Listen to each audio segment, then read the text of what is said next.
So let us have a world of ordinary people, living life the way God wants us to. And if we have a world of ordinary people, extraordinary. A very good morning to all our viewers all over the world. Welcome to Moment with Taikins, coming to you live from the stable of Opportune TV. Taye Akipelu is my name. This is the only program on TV where we tell meaningful stories, and ever since we started this program, we've been picking on interesting topics, and we've been inviting our viewers. We've been inviting important people to come do justice to our talking points.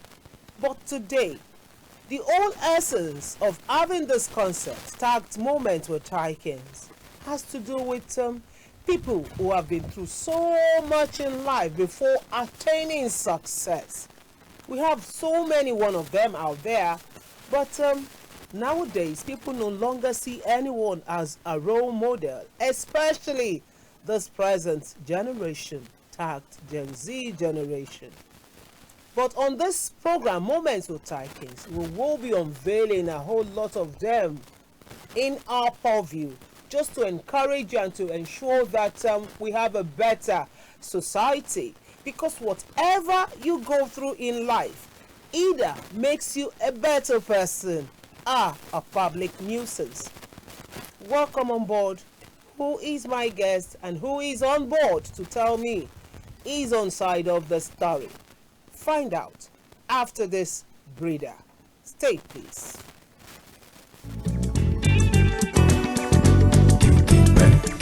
Oh yeah. Oh yes. Come on there. Oh yeah.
your 32. Oh, yeah. Put a smile on your face, no matter condition. Àbí 20 ló kù níbẹ̀, a kò pé mọ́. Ààrẹ Ọ̀nà Kakanfò. Show me your 32, oh, boy now. Mo mọ̀ pé yín wà lábẹ́ ètè yẹn, ò bá jẹ́ àárí. Àbí ọ̀rọ̀ débọ̀ díà ní.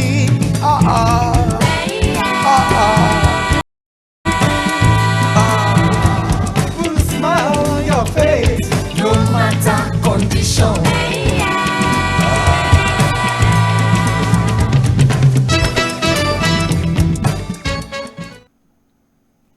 Put a smile on your face, no matter condition. Fẹ̀yìn.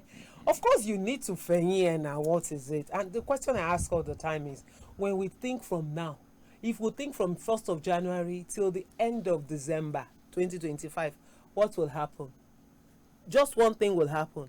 You'll have BP, and if you didn't take care of it, the thing might result to stroke. So I pray that will not be our portion in the mighty name of Jesus. So no matter your condition, please try as much as possible to put a smile on your face. Some will say, I don't have a child. Some will say, I don't have a husband. Some will say, I have ill health. In the midst of everything, just find time to thank God and smile. Not be you kid Jesus Christ too. Anyway, the program is Moment is with Taikins. And my guest this morning, whenever we see him, he was on my program some times ago, and somebody said, this guy is always very happy. That is because he's frolicking with the bourgeoisies in the society. He's a loose boy. I said, oh, really? Yeah, he doesn't have problem. They make money. I said, okay. No wahala. And to God be the glory, we're here today. The journey so far is what we want to know from my guest. Today on Moment with Taikins is going to be telling us his own part of the story. He became a comrade. Who is a comrade? Where did they start from? Who are his role model growing up? And why did he become a comrade? This and many more we will be finding out on Moment with Taikins. And my guest this morning is Comrade Abdul Razak Olukoba. Good morning, Thank sir. Thank you very much. Good morning. How are you? Thank you for the long intro. Yes, I really do need to do such because when people see Comrade Razak Olukoba, he's been tagged as a Tinubu's boy, he's eating from the government. If they want to do anything, it's Razak Olukoba. Now, let us into your story, Gongon. Our talking point with Razak Olukoba this morning is my journey so far as Razak Olukoba. What was your growing up like, sir? Well, thank you very much for giving us the opportunity to express this kind of view. We have always been talking about our country and other people. Let's talk about you. Few moments like this to actually go back and say this is where we are coming from. Of course, I was born from Ilorin, and while we were growing up, I attended a primary school, a public primary school, until my father felt that I need to go to a private school as far back as the 70s. So I had to change to a private school, and eventually I landed in Trinity School, Trinity Nursery Primary School. What did you say? 20 nursery? Yes, Trinity Nursery Okay, Primary. Trinity Nursery. I thought Primary you attended 20 Nursery School. Trinity. So it's a school for the elites that time. My father was not one of the richest people in London, but in my area, he was a prominent person. So I give thanks to him any day I remember that. Because to go to a private school in the 70s is not a joke. It was not enough. I left there and was taken to another school again, in primary school again, at Esia Iludun. We were the first set. I graduated and went to attended secondary school again, government day secondary school. We were also the first set in secondary school, and I ended up in Kwara State Polytechnic. Okay. Now, the journey to radicalism actually started when I was in secondary school, because our school is a road that leads to the Polytechnic. So each time there's a riot, they always carry procession through our school. So we see them with leaves, they go, we don't know what they're talking about until someday, one of the leaders of the protest said, "Work with me."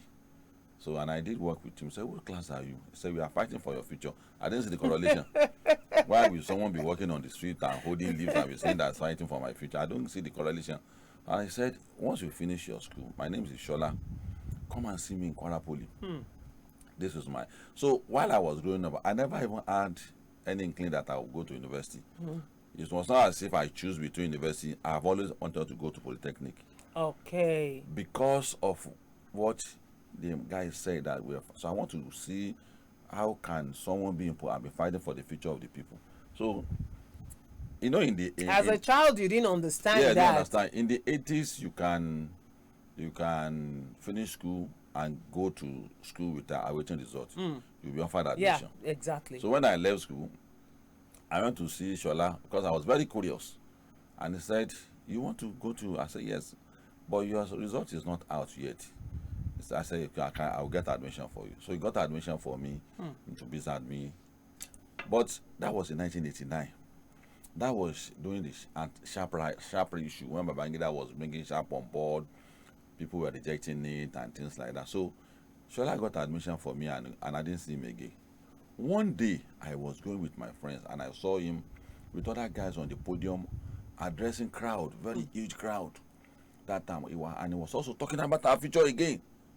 That if I allow The future is he talking about. Yes, when about you were 3 years ago. growing up, he's still talking about Yeah, it. it was about 3 years ago when I was in secondary school. So when I got to Poly, he was also talking about our future again. So I became interested in what he was saying. That if we are not on the street tomorrow, and we allow Babangida to scale with sharp policy, our children will become kidnappers, our children will become allos. So I felt sad that how can government do things to young men that will destroy their future? So I went to join a protest, and lo and below, as a green on, I didn't know I was supposed to take off after the protest. So they collected all our matric numbers.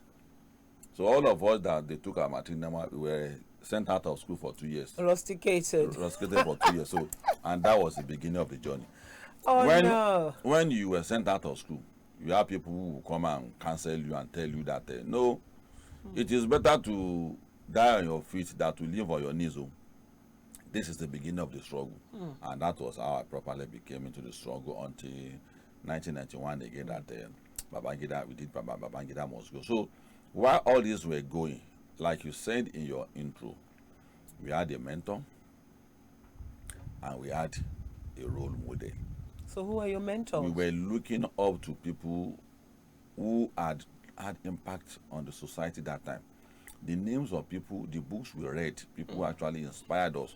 We read great names like the names of Obafemi Awolowo. We read his history, how he ran a free education policy in the Southwest. How he was able to train many people, and we heard from our parents and the friends of our parents how our education impacted in the development of the Southwest. So we saw, namely Azikwe, we also saw him as a leading light that time, how they fought for independence. Then we read my story by Tafawa Balewa, Aminu Kano. I read his book, about 600 pages book. As at that time, I'm talking about now in the 90s. I read those books and I was highly inspired. Then we started reading foreign literatures like Das Kapital, the Communist Manifesto, and this book about the political economy of the world. Right? So those were things that shaped our life to say that it is better for us to be committed to turning our country around for good. Okay. It was the time we knew that if the young people did not take the challenge up to confront the authority in the direction they are taking our country to, we may be in for a long time. So Okay. I joined the proper movement to say that first the military must go back to the barrack. Okay. That was the beginning, which was talking about 1990. Now let me take 1991, you back because you said you were rusticated after joining the protest. Yeah. What was how did your parents feel? Because I cannot imagine getting admission for a child, and at the end of the day the child comes back to tell me, want to let me crow in school. Are you okay? I didn't tell anybody that I was sent out of school Oh no. because in Ilorin that time there were radical figures in Ilorin now. It's not used too much, but at the time I can count on my fingers people who were like me, and as an indigenous of Ilorin I can count. Maybe from Regisa Remo in the labor movement and I forgot his name again. It's now in Abuja. Okay. So I went to see my sister in one of the occasions when we had a protest. I was sitting because if you don't want to be arrested, you have to be clumsy with your movement. You have to be avoiding the DSS, the SSS that time. You have to avoiding the police. So I was sitting in the midst of cart pushers, and I had them giving money back to people that gave them that cart. So I thought in my mind that I can't get school fees back from my parents again though. Now you. So I started looking for money. So I bought 4 wheelbarrows and I took it to Where did you get money to buy 4 wheelbarrows? 4 wheelbarrows that time was like is it 200 naira? Because And you're no longer I in worked- school. How did you get I worked in 1989. Which work? I worked as a factory worker before I went going back to school, and I was collecting 220 naira as a salary. I was promoted at a point to 290, later to 310 naira. So many of those monies were not spent because my father was giving me money. And they actually thought you were in school. You were in school. So all my savings, some of them were still with me. So, but if you have savings that time, you must put the money down to print leaflet, personal sacrifice for the struggle to go on. So when we were in detention, you won't know where your personal belongings. When you come back, where you hide the money, you still see it there. So I bought 4 wheelbarrows and I gave it to someone to be working for me. This few people know about this. So, and that is how many of us were paying our school fees, because our parents, my father was totally disappointed in me because he was a military man. My mother, in 1991, she fainted because a rad airline took my picture standing in front of an ammo tank. So they showed my mother that she Razak. You saw it, Razak. So she fainted. So that time I was in between. I knew in my mind that I was not doing the wrong thing. Okay. Because those were also gestation period for courtesan on campus. Early 90s were gestation period when courtesan were on the rise gradually. So, and right from our days in secondary school, I had an aunt who kept telling me, don't join. She said granite in poly that and she said, I want my leg go. They were in school, don't join them. So I had phobia for that already. You were conscious. Yeah, conscious. So movement, my engagement, my friendship that time. But the literatures I've read about struggle, I was convinced that you were on the right path. On the right path. So okay. At what point in 19-something you were about to tell us? We need to go on a short break. Okay. Yes. It's Moments with Taikins, and this morning we have the presence of Comrade Abdulrazak Olokwoba on board with Taikins. Now, in 19-something, something happened. How did he become a radical? How did he become a comrade? He's been able to let us into all of that. So, but something happened, something particular happened in 19-something. That 19-something I don't know. But stay, we'll be right back to find out the 19-something.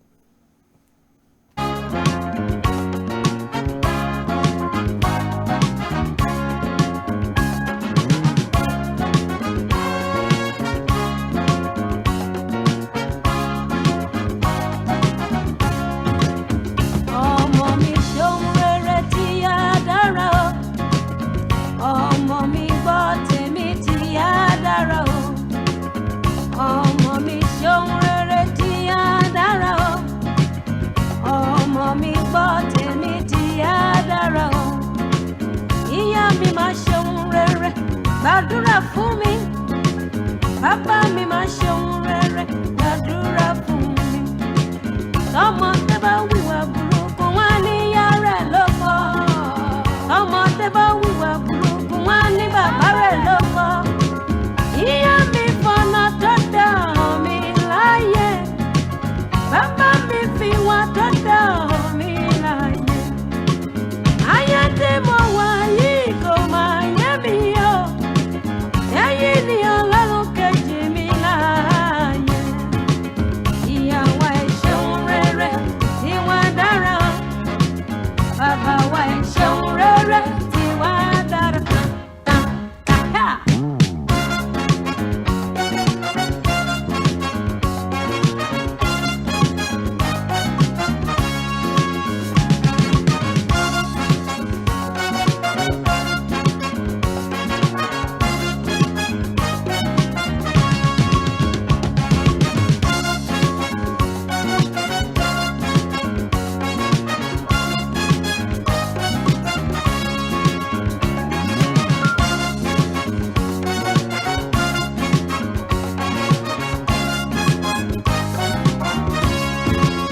Ìyá mi máa ṣeun rere, àdúrà fún mi.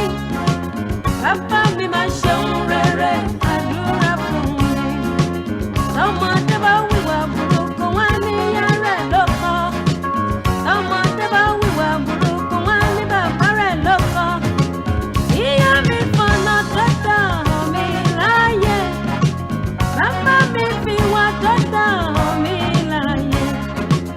Ayé tí mo wà yìí kò máa yé mi o. Ẹ̀yin ni Ọlọ́run kejì mi láyé. Ìyàwó ẹ ṣeun rere, bàbá wa ẹ ṣeun rere. Ìyàwó ẹ ṣeun rere tí wọ́n dára o. Bàbá wa ẹ ṣeun rere, ìyá mi máa ṣeun rere. Bàbá mi ṣeun rere tí wọ́n dára o. Ìyá mi máa ṣohun rere, bàbá mi máa ṣohun rere, ìyá mi máa ṣohun rere tí á dára. Oh, that's a beautiful piece there by Christy Essien Igbokwe. We just have to ṣohun rere as a child in order to compensate our mother, our fathers, our parents who gave us everything. I hope the Gen Zs are watching this program. Yes, I have Comrade Abdulrazak Olukoba on set with me this morning. He told us before we went on a short break that something happened to him in 19-something. Let's find out the 19-something. So the second stage of my interaction with being introduced to radicalism was in 1991. Okay. My grandfather was sick and I went to the hospital. So I was always going about with books that time. I can't remember the books I was with that day. Maybe it was The Man Died, Wole Soyinka. And the man died. And the Man Died. That's Wole Soyinka. Yes, I think it's the Man Died. So our history will absorb me for the council. No, it's The Man Died. So two people who came to the hospital that day too was Akin Abosanya. Akin Abosanya almost died in prison when Abacha was there. He was supposed to kill 2 weeks before Abacha died, alongside with Segun Mayegun, Funsho Mojuba. I don't know about Ekora, somebody want to kill them, but the detention they were taking them for into 2 weeks. So Which was the detention where you kept? Me, several ones in Ilorin, in Lagos, everywhere. So we'll get there. So that was where I met him, and they were in the organization that time, which is called the Pan-African Congress. Pan-African Congress was talking about our culture, unity, and liberation of Africa. Because we felt that the first slave owners are actually the white people. Development started in Africa. So there are so many histories that were conjectures about the black people. People didn't know who the black people were. Our reputation shows clearly that we ruled the world first. So we were encouraging the young men to read Chancellor Williams' manuscript that told the history of how civilization begins in Egypt. Who are the pharaohs? We are the pharaohs. And the collaboration between the Arabs, the English people, to suppress the development of the black people.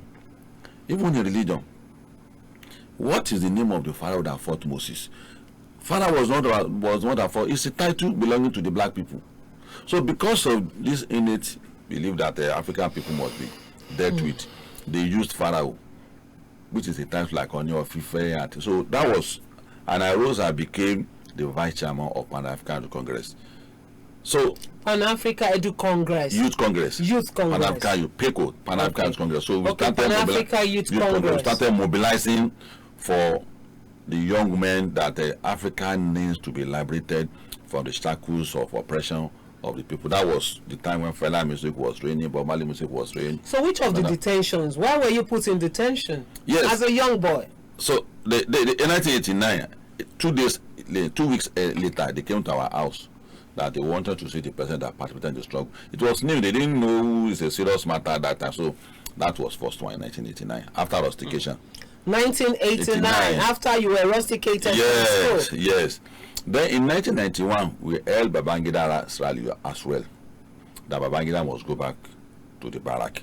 That time, I was also arrested. All of this time, who was bankrolling this protest? Bankrolling? Yeah. Bankrolling what? We are not eating. You just look for burnt tire, kerosene, petrol with your school fees, with your pocket money. And I will still come to how we sold one of our father's friend's house to print Abacha must go leaflet. When the father died, in his inheritance, Joe, he died in a rented house, no intervention.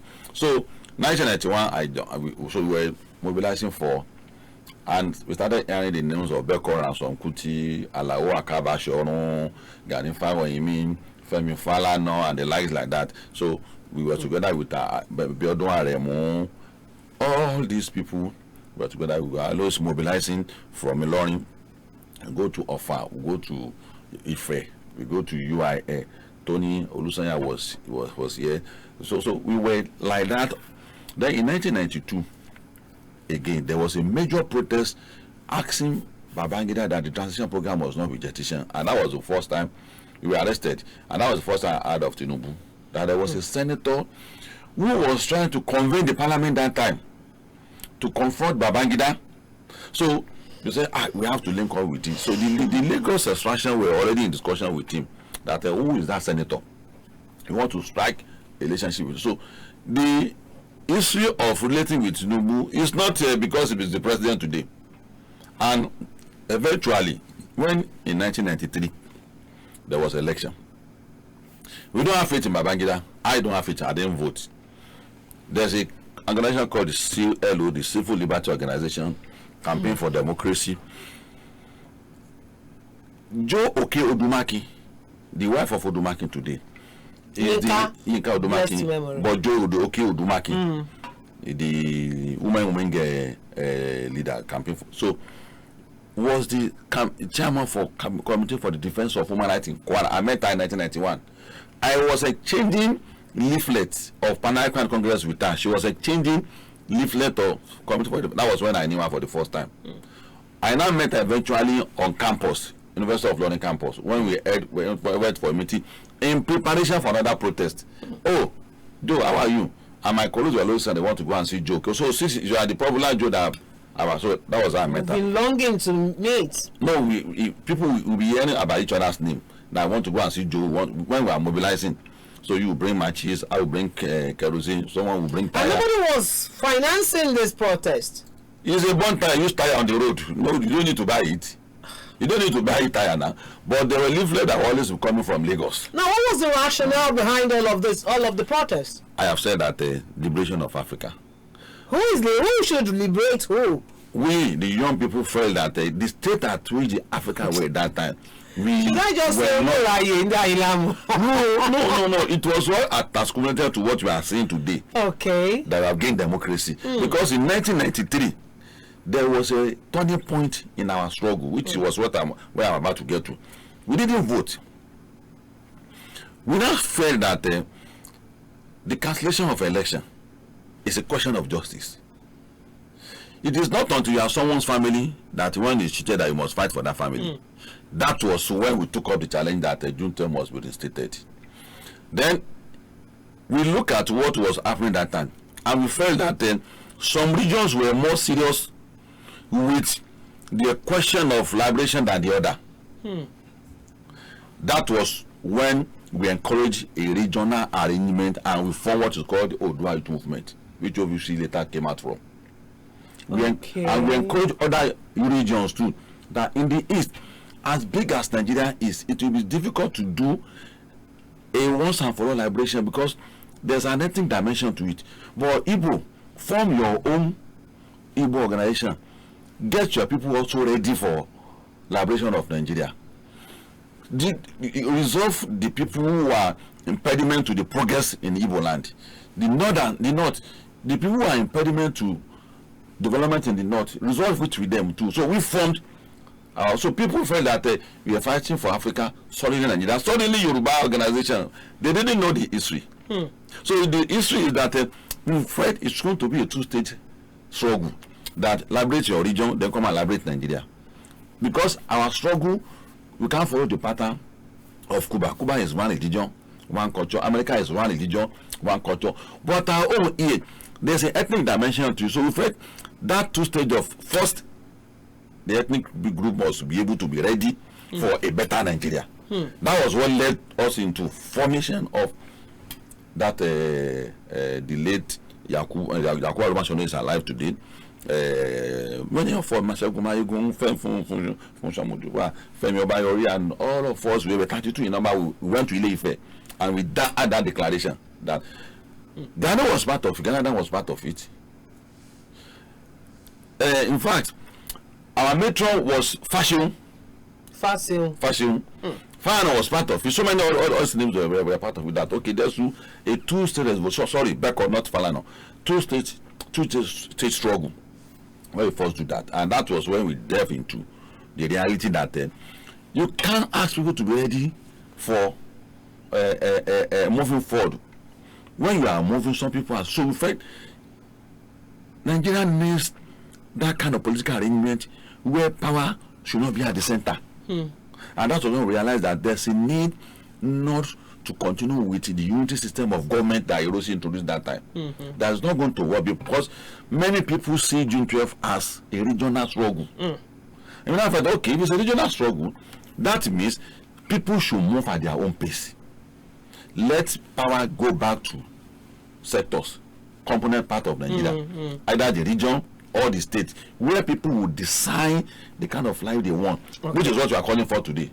We want a state police, we want to generate people to generate their light on their own. We want people to have their own control of their own resources. It's been long.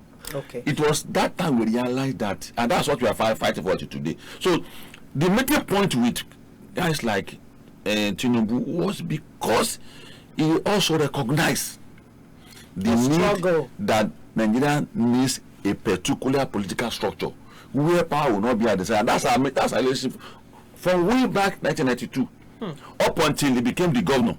When he became the governor, there were issues that, oh, he has no certificate, he has certificate. I was one of the people that contributed my school fees to some lawyers to go and verify the certificate issue in Chicago that time. We did. And that's why today anybody say anything, I don't know of any of that thing, but that he attended that school, I am very sure of that. Okay. It was as far back as that time when he became the governor. Was it that okay, maybe I should now ask you this question because I don't want to go outside of Razak Olokoba. Yeah. You know, after you guys discovered that Tinubu actually went to that school, that Bola Ahmed Tinubu went to that school, was it that you guys didn't okay, Tinubu's story will come, we will talk about him, we will bring people who are very into him, who understand him, who were with him during his struggles and before he became the president of Nigeria. But why did we now go back? Why did people go back to read to the certificate issue when it was contested? Political class. Was it that was no political class? The discovery was not made known publicly. Be careful with political class. Okay. They hang on to all sort of things when they play their politics. They don't care about the young people that are coming behind. Oh. That not only Tinubu, I'm talking about B2, I'm talking about Tikutu and Tinubu. We will come back to all of that. How can you decimate your first 11? Tinubu is our first 11 in the name of politics. We will come. So and that's why we didn't join issue when people were decimating Obi, decimating Atiku. All right. Said that we also not allowed to decimate. I do not want us to go away from Razak Olokoba. It's your story. Your journey is so far. You've in a way on TV, on radio, we'll invite you. You will do justice all of the talking points. Now it is your turn to let us into you. Yeah. This is who I am. This is my story so far as Razak Olokoba. I don't know if you have a middle name. Kolade Olokoba. RKO. That's the name they called me in school. MKO. That's the slogan. RKO. RKO. That was the slogan for my election. Kola Olokoba. Razak Kolade Olokoba. Razak Kolade Olokoba. We want to tell your story. I am not the one telling your story now. Yeah. You are telling us your story on this inspirational program. Now, at what point, how were you able to meander your way through all of this hula baloo of protests? So as things were going on, we Fast forward. the organization, and eventually Abiola died, Abacha died, then we were preparing for, and that was Abiola was denied his mandate. the struggle goes on, arrest, release, arrest. Then when Abacha died, that was when all of us came out of the hiding. We were all hiding because there was that turning point at Abacha's life that is a do or die affair. On TV that time, his cap would change from military cap to civilian cap. So we knew that it's no longer a joke. That it meant business. It wasn't so a people child's who play. couldn't wait ran away. We knew that we were around too. Our protest is come out, protest, and go back to hiding. So we were all hiding. I escaped when we went to Imadia to take leaflet one day. As I was coming, I saw dead bodies at Maryland, and I heard about a truckload of protests going to Ojota to board the Lorry vehicle. So I stepped out of the bus and I took a bus going to Ore. From Ore, I went to Akure. From Akure, I went to Shogode and back to Lorry. And we had a protest to do tomorrow. So we improvised. As we were improvising and placing poster again, out of 7, 4 of us were arrested again. Woo! I dived into, there was a lagoon. It's on top of a bridge. I dived into and I stayed there until 7 a.m. in the moment the police had left. I don't want to be arrested. I don't want to, because we knew we You died from where to where? From the bridge to the lagoon. So the bridge, And you stayed there for how many days? till the next day, it was about 1 a.m. Because you start pasting poster about 1 a.m. so we assigned someone to go and paste in government house. We assigned where there were military in ministries and areas. So even my father's wife, I was assigned to paste a leaflet there. The next day they didn't come to school. My father's wife came back to tell the story that and when they say that they are coming to take, so all of us are close. Well, I was one that placed a poster there. How old were you then? In 20s, I mean, late 20s, very early, early 20s. I was in my early 20s. And you were able to do all I'm not of the only this, person. not putting your parents into consideration. And What would have happened to you if you have lost your life? we didn't know we would live this longer at that time. Oh no. We didn't know we would live, because while we were in detention, there were things that were shown to us in torturing army officer to army officer. There are things that were not supposed to be shown to young people. And when later in life we saw that we were still alive, we still thank God. That's why when you see our democracy is being mishandled, you feel sad that is this what we sacrifice our life for? Everything we sacrificed. If I close my right eyes, I can't see with my left eyes. It was a gun batting. Wow. It's not, I'm not joking about that. I can't be cursing myself for that. So it was a gun batting. So we had a protest that and 3 out of 7, 4 were arrested. Because we know that if you're arrested that time, you are not coming back for a long time. So it was that desperation that made us jump down. So when Abacha died, it was a sign of relief. We all came out. We were looking at what Absalom would do. That is he going to... And luckily, he said there's democracy, there's this and that. So we rallied around there.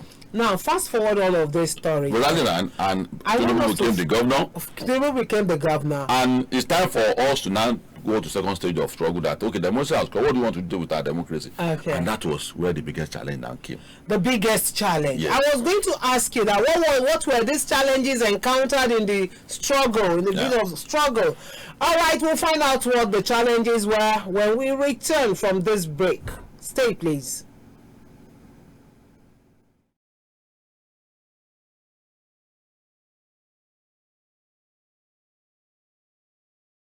يا أيها الذين آمنوا كتب عليكم الصيام كما كتب على الذين من قبلكم لعلكم تتقون. Assalamu alaikum, dear Mu'min and Mu'minat.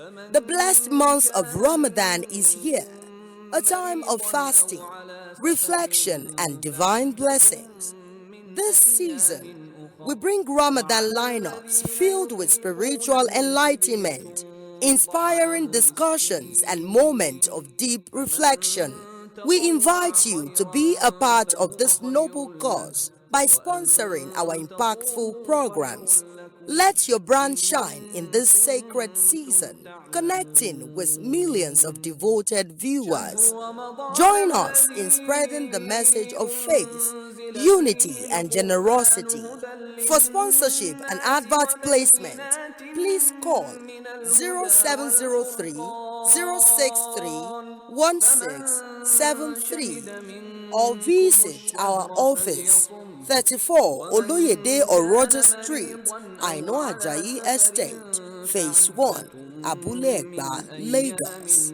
يريد الله بكم اليسر ولا يريد بكم العسر ولتكملوا العدة ولتكبروا الله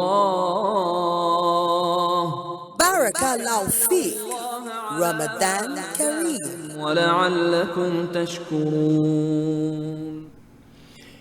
Moment with Taikins, we're still here and we're listening to our guests, Comrade Razak Ulukoba. If you have any questions you want to ask my guests, feel free to join this conversation by dialing 0706 143 7670. 0706 143 7670. You have it on your screen, showing on your screen. So if you feel up to it, don't hesitate to join this conversation. Now we're talking about the challenges, because I know an hour is not even enough to talk about your story, the challenges, and what each time, whenever you are alone in your quiet time, what do you reflect on, and how does it make you feel, considering the way Nigeria has turned out to be today? The democracy we had was not properly managed, and that's the biggest depression that my colleague in the struggle always have, that with all the sacrifice, there were some people that I don't know where they are up to today, and we were out that day, only that we didn't come back. There were moments when we were asked to go to Apapa Wharf, 8 of us, maybe to go and collect a leaflet or a flag or something. 2 people went in ahead of us, they didn't come back. How does that make you feel today when you are alone? Yes, the second 2 trans they went and they didn't come back again. Oh no. I was supposed to be the third, and I told the person that was supposed to go in with me, Dotun, until like that, I said, I can't go in. No. Till today, the family of Dotun thanks me that I didn't alive to go in. There was a protest on Third Mainland Bridge to stop Babangida from maybe passing or inaugurating that bridge. They were shot, maybe Abacha troop, Abacha's. There were people that were with us that day, that some of them again, I didn't see them again. Oh no. There's also Richard Ogunderu, who took part in the hijack of the plane in 1993 or so. Richard is suffering a lot of depression today. He just spent 9 years and 11 months. Richard is under a lot of depression. Now, Richard spent 9 years and 11 months in Niger prison. He came back on song, on other, nobody, and I saw in Netflix that they have used that event to produce movie in Netflix. So go and go to Netflix now, you see hijack.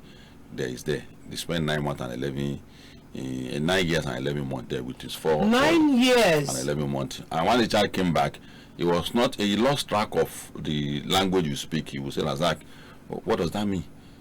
Oh no. Because I had gone for so long, and young people don't even know who is Richard. And I can. Where is he now? Richard is in his father's house.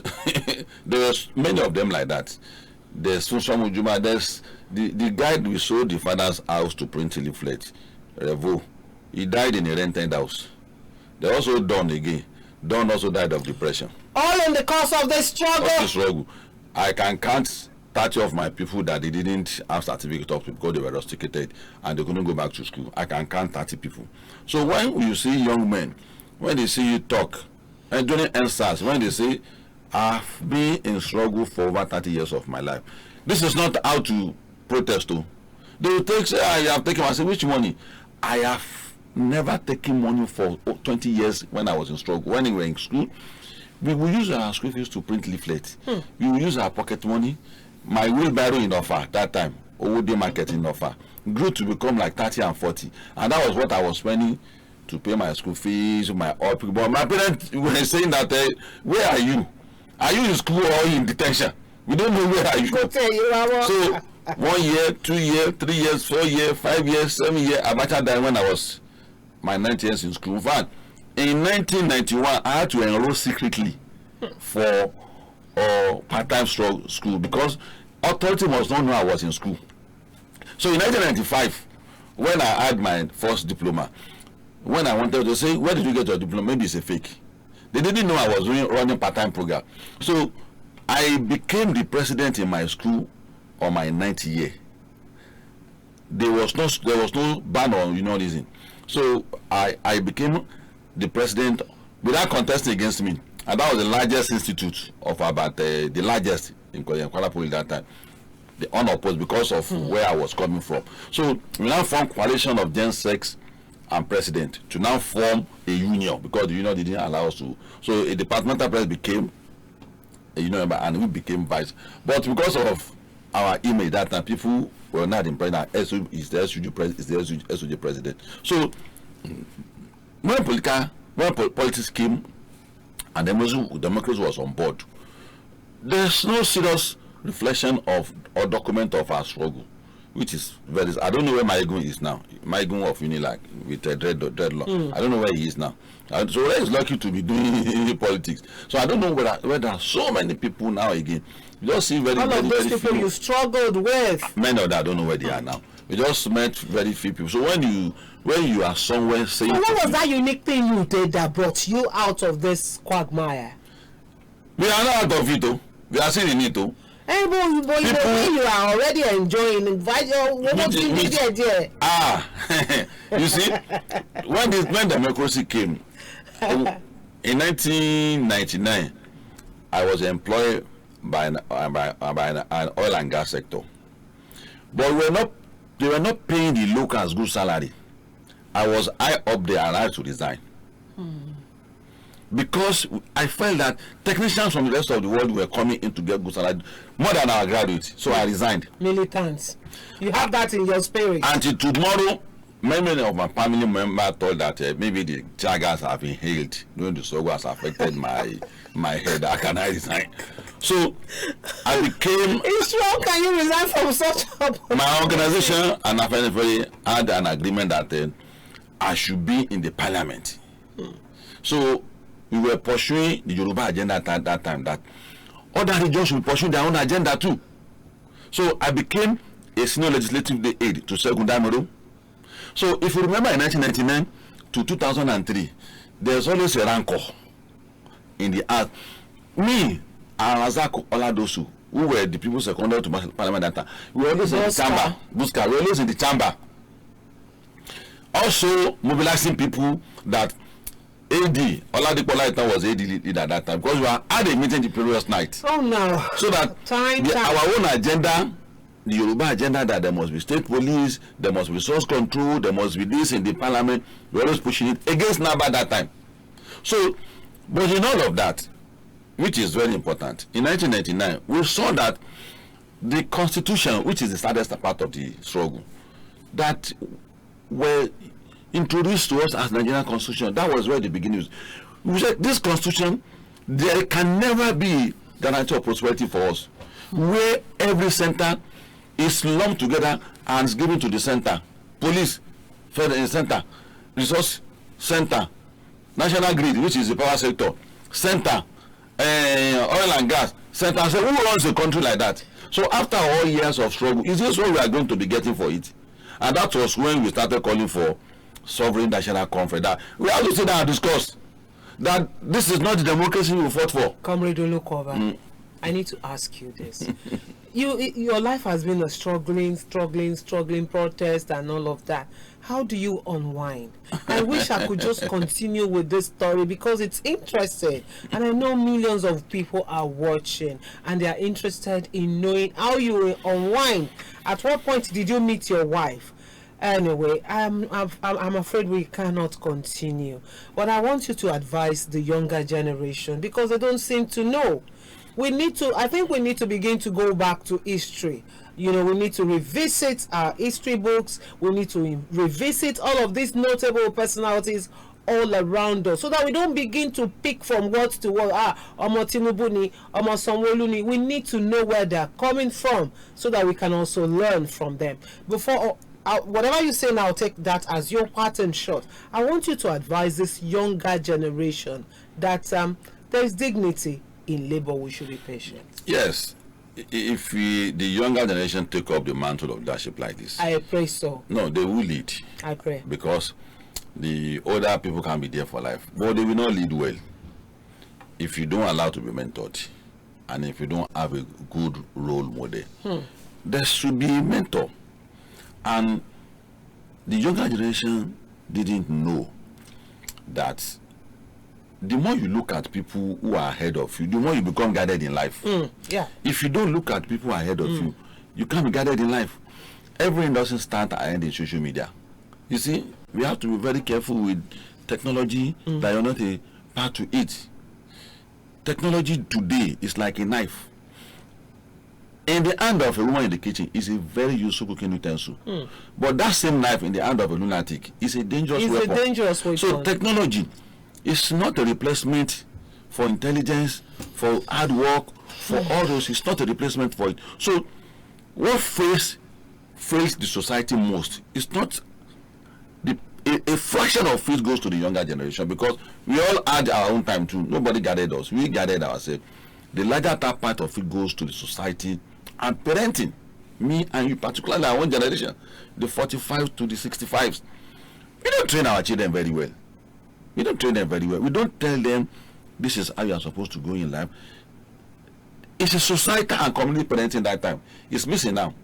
Younger people don't know what they are doing is wrong. You see some people who doesn't greet you, doesn't understand that it needs to be greeted. So younger ones, read. They should read. Read. Learn. Go and read who you are as a black people. Read Chancellor Williams. Go and Google to the internet. Okay. Read Ali Monsuri. Read Sheikh Anta Diop. Read Walter Rodney. These are 4 literatures that will guide a young guy from Nigeria. Thank you very much. Thank you very much. Thank you so very much. I am honored having you on Moments with Taikins, and thank you for squeezing out time to be on this show. We appreciate you, sir. It's a pleasure. God bless you.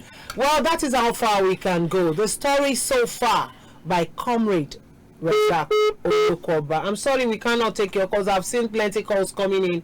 I'm sorry we can no longer take any calls. Thank you to all of the production team this morning. Thank you for making today's program a bumper. I appreciate all of you. Till we come your way tomorrow morning, same time tomorrow. Keep living in the atmosphere of miracle. Taikins is my name. Bye for now.